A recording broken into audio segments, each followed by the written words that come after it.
여러분 안녕하십니까? 9월 21일 토요일 넘치는 우리 교회 매일 묵상 시작하도록 하겠습니다. 오늘 본 말씀은 열왕기하 10장 1절부터 17절까지 말씀입니다. 어제 본문을 통해서 우리가 살펴본 건 유다 왕 아하시아가 죽었고요. 또 아합의 아내였던 이세벨이 아주 비참한 최후를 맞이하는 것을 보았습니다. 이제 그 뒤 이후로 계속 진행되는 과정이거든요.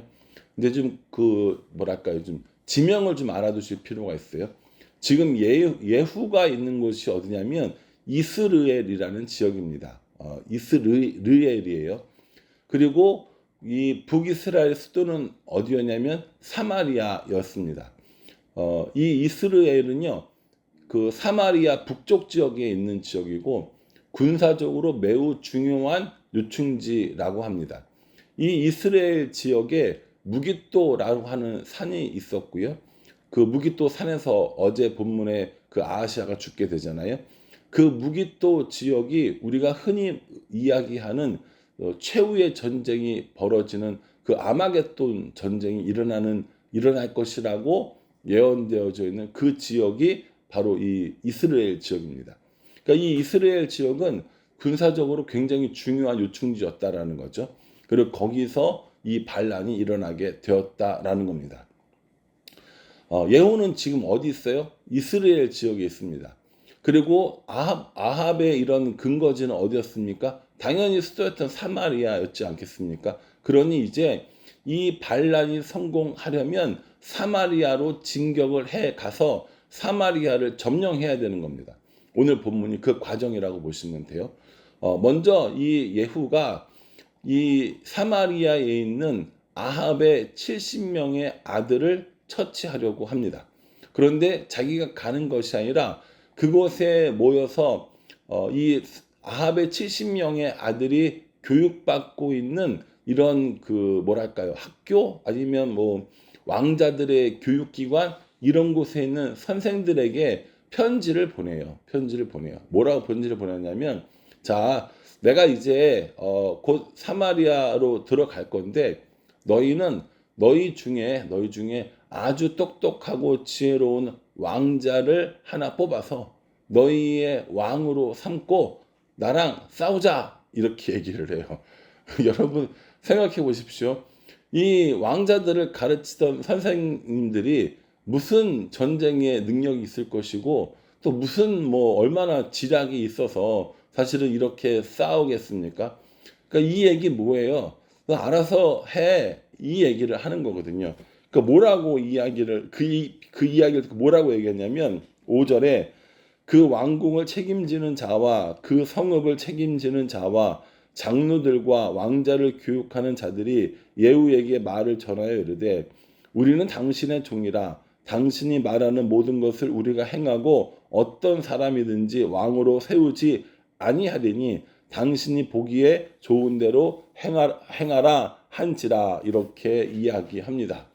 그러니까 참 이게 참 예후가 머리가 비상한 건지 아니면 하나님께서 지혜 주셨는지 그건 잘 모르겠어요. 그런데 자기 손으로 코 안 푸는 이런 작전을 지금 쓰고 있는 거죠.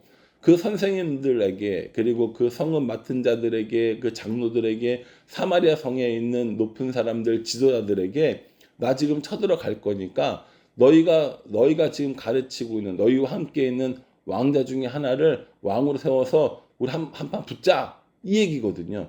그러니까 그 이야기를 들은 사람들이 아닙니다. 우리는 누구도 왕으로 세우지 않을 겁니다. 당신이 좋을 대로 행하십시오, 라고 얘기를 해요. 그러니까 예후가 뭐라고 하냐면 너희들의 마음이 진심이면 그렇죠? 너희들의 마음이 진심이면 왕자 70명을 다 죽여서 나한테 보내라, 이렇게 얘기를 해요. 야, 참 이게 아무리 전 왕조에 이런 집안을 몰살시켜야 이런 자신들의 정권이 유지가 되고 자신들이 이런 반란의 싹을 자르는 거긴 하지만 이 어린 왕자를 70명을 죽인다라는 건 사실은 쉬운 일은 아니잖아요. 그럼에도 불구하고 이건 아합의 가문을 완전히 멸하겠다고 하는 하나님의 계획 안에 있는 겁니다. 그래서요 7절에 보면 편지가 그들에게 이름에 그들의 왕자 70명을 붙잡아 죽이고 그들의 머리를 광주리에 담아 이스라엘 예후에게로 보내니라 이렇게 얘기합니다. 결국 어떻게 합니까? 다 죽인 거예요. 다 죽게 된 겁니다. 그래서 어쨌든 이 아합의 왕자들은 다 죽게 되었고요. 또 그 다음에 뭐 합니까? 이제 이 왕자들의 머리를 이 성문 어귀에 두고 사람들이 그것을 보게 해요. 그리고 다시는 반란을 꿈꾸지 못하게 이렇게 합니다. 뿐만 아닙니다. 10절에 보시면요. 그런즉 이제 너희는 알라 곧 여호와께서 아합의 집에 대하여 하신 말씀은 하나도 땅에 떨어지지 아니하리라. 여호와께서 그의 종 엘리야를 통하여 하신 말씀을 이제 이루셨도다 하니라 라고 이야기합니다. 이게 하나님께서 아합 가문에 내려주신 징계고 이 심판이라는 것을 분명히 말씀하고 계시는 겁니다. 예후의 성격, 뭐 지위 등등이 분명히 아합 가문을 멸망시키기에 하나님 앞에 적당했던 겁니다. 그래서 이 아합의 집안을 멸망시키는 칼로 이 예후를 사용했던 것이죠.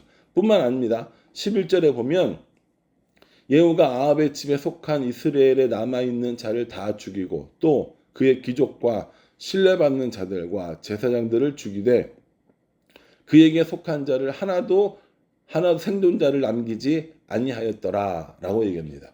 이제 그 이스라엘에 남아있었던 어떤 사람들입니까? 귀족들, 신뢰받는 자, 제사장들까지 모두 다 하나도 남김없이 다 죽였다라고 이야기합니다. 아합 가문은 정말 하나님을 대적하고 우상을 섬기는 철저하게 썩은 가문이었습니다. 뿐만 아니라 그를 따르는 모든 사람들도 우상을 숭배하는 정말 철저하게 멸망당할 만한 사람들이었다는 거죠. 그래서 하나님께서 이 예후를 통하여서 그 지방과 따르는 사람들을 완전히 멸망시킨 것을 볼 수가 있게 되는 겁니다. 저는 개인적으로 이 예후의 이런 뭐랄까요 반란이라고 하면 그렇고 하나님의 도구로 쓰여진 게 여기까지는 좋았어요. 여기까지는 긍정적으로 생각합니다. 그런데 거기서 조금 더 나아가는 이런 불상사가 벌어지게 됩니다. 그게 12절에 이제 그 13절에 보시면 예후가 유다 왕 아하시아의 형제들을 만나 묻되 너희는 누구냐 하니 대답하되 우리는 아하시아의 형제라 이제 왕자들과 태후의 아들들에게 문안하러 내려가노라 하는지라 라고 이렇게 얘기합니다. 유다 왕 아하시아의 형제들을 만나요. 그런데 그 형제들을 잡아서 다 죽여버립니다. 이게 몇 명이냐면 42명이에요. 어쨌든 이 사람들도 이 남쪽 유다의 귀족이고 왕족인데 이 42명의 사람들 다 죽이는 거죠. 근데 이게 왜 문제가 되냐면 예후는요 아합 가문에 대해서 아합에 대해서 이런 그 멸망의 도구가 된 거지 다윗 왕조를 다윗 가문을 죽이려는 명령은 받지 않았거든요. 유일하게 아하시아만 거기에 해당되었던 겁니다. 아하시아는 아합의 사위였기 때문에. 그런데 여기 이제 이 아하시아의 형제들까지 다윗 왕조까지 건드리면서 죽이는 이런 우를 범하게 됩니다. 예후가 이 아합의 남은 사람들을 처치하고 이제 사마리아로 진격하다가 누구를 만났냐면은 레갑의 아들 여호나답이라는 사람을 만나게 됩니다. 그리고 그 사람과 이제 함께 협력하기로 이야기를 합니다. 그리고 나서 뭐라고 그러냐면 16절에요. 이르되 나와 함께 가서 여호와를 위한 나의 열심을 보라 하고 이에 자기 병거에 태우고 이렇게 얘기합니다. 그 레갑의 아들 레갑 사람 여호나답을 데리고 같이 동맹을 맺으면서 뭐라고 얘기하겠다고요? 나와 함께 가서 여호와를 위한 나의 열심을 보라 라고 얘기합니다. 여러분 어떤 느낌을 받으세요? 이게 겸손하게 이 여호나답에게 내가 이렇게 하나님의 일을 할 때 같이 나와 함께 하자라고 하는 뉘앙스로 들리세요?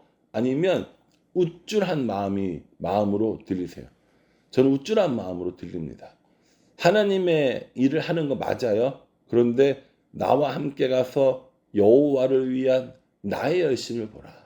내가 얼마나 열심히 하는지 봐라. 이 얘기인 거거든요. 아합의 집안들과 아합을 따르는 사람들을 멸망시킬 때까지는 괜찮았습니다. 그런데 이 아하시아의 형제들을 죽이는 일, 이 여호나답을 만나서 여호와를 위한 나의 열심을 자랑하는 모습 속에서 우리는 예후를 향해서 왜 이러지? 라는 생각을 갖게 되는 겁니다. 결국에 이 예후는요, 사마리아까지 갔고요. 사마리아에 있는 사람들을 다 멸하는 그런 모습을 보여줍니다. 예후라는 인물은 이 하나님에게 쓰임 받은 사람입니다. 아합 가문을 멸망시키고 새로운 왕조를 만들었던 사람입니다. 하나님이 쓰시기에 적당한 칼이었다라는 것이죠. 근데 문제는 뭐냐면 이 적당한 칼이 적당을 넘어서는 거예요. 근데 곰곰이 생각해 보면 딱 이 저의 모습도 이런 모습이 있지 않나라는 생각을 하게 됩니다. 하나님께서 어떤 사명을 주시고 하나님께서 어떤 일을 맡기시고 하나님께서 무언가를 이루고 하실 때 저를 사용하시고 우리 교회를 사용하시는데 이것이 어느 순간에 하나님을 넘어서 이게 나의 공로가 되고 나의 이런 뭐랄까요, 나의 훈장 같은 것들이 되고 나의 의가 되는 이런 일들이 발생된다라는 것이죠. 하나님이 기회를 주셨거든요. 하나님이 하시고 계세요. 근데 거기에 이제 누가 나오는 겁니까? 내가 나오는 거예요. 오늘 이 예후도 뭐라고 합니까? 여호와를 위한 나의 열심을 보라 라고 얘기하면서 이런 모습을 보여주고 있는 것이 아닌가라는 생각을 해봅니다. 저는 예후의 모습을 보면서 깜짝 놀랐어요. 예후의 모습이 저의 모습이랑 참 많이 닮았다라는 생각을 해요. 하나님의 은혜로 하나님의 도우심으로 하나님의 인도하심으로 이렇게 계속 하고 있고 어떤 사역들을 하고 있다라고 생각했는데 여기서 딱 한 발자국만 더 나가면 이게 뭐가 되냐면 내가 했다가 되는 거예요. 나의 열심이다가 되는 겁니다. 예후의 이런 모습을 보면서 저 자신의 모습을 들여다보고 예후가 하나님의 일을 하나님의 뜻을 이루기 위한 도구였던 것은 맞지만 그러나 완전한 순종, 완전한 복종은 아니었다라는 것들을 생각해 보면서 저 자신을 보게 됩니다. 다른 사람들이 볼 때는 그럴듯한 모습을 보이지만 다른 누구보다 저는 저의 모습을 알고 있을 거 아닙니까? 그러니 이것이 나의 힘이다, 나의 열심이다, 나의 노력이다, 나의 능력이다 하지 않고 모든 것이 하나님의 은혜였고 모든 것이 하나님의 뜻이 이루어지는 것이라는 걸 제 마음속으로부터 깊이 진심으로 고백해야겠다라는 생각을 한번 해보게 되었습니다. 다소 긴 말씀드리고 여러 가지 사건들이 있지만 예후를 통해 일하시는 하나님 그리고 예후는 어떻게 하나님께 반응하는가에 초점 맞춰서 보시면 좋을 것 같다라는 생각을 해봅니다. 여러분 이 말씀 꼼꼼히 묵상하시면서요. 예후를 통하여 일하시는 하나님 그리고 그 예후는 어떠한 삶을 살았는지 돌아보고 또 우리 자신을 들여다보는 그런 은혜가 있기를 주님의 이름으로 축복합니다. 기도하겠습니다. 하나님, 예후의 모습을 보는데 거기서 저의 모습이 보입니다. 열심히 있고 최선을 다했고 하나님의 뜻을 이루려고 했지만 거기서 한 발자국 더 나가서 나의 열심을 보여주겠다. 나의 능력을 보여주겠다. 라고 하는 유혹을 이기지 못하는 예후입니다. 하나님, 예후의 모습을 보면서 저 자신을 들여다보게 하여 주시고 우리들의 마음을 들여다보게 하여 주셔서 예후의 길을 걷지 않을 수 있도록 도와주시옵소서. 예수님의 이름으로 기도합니다. 아멘. 여러분 말씀 꼼꼼히 묵상하셔서 우리에게 주시는 하나님의 뜻이 무엇인지 발견하고 그 길을 걸어가는 우리 모두가 되기를 간절한 마음으로 기도하겠습니다. 감사합니다.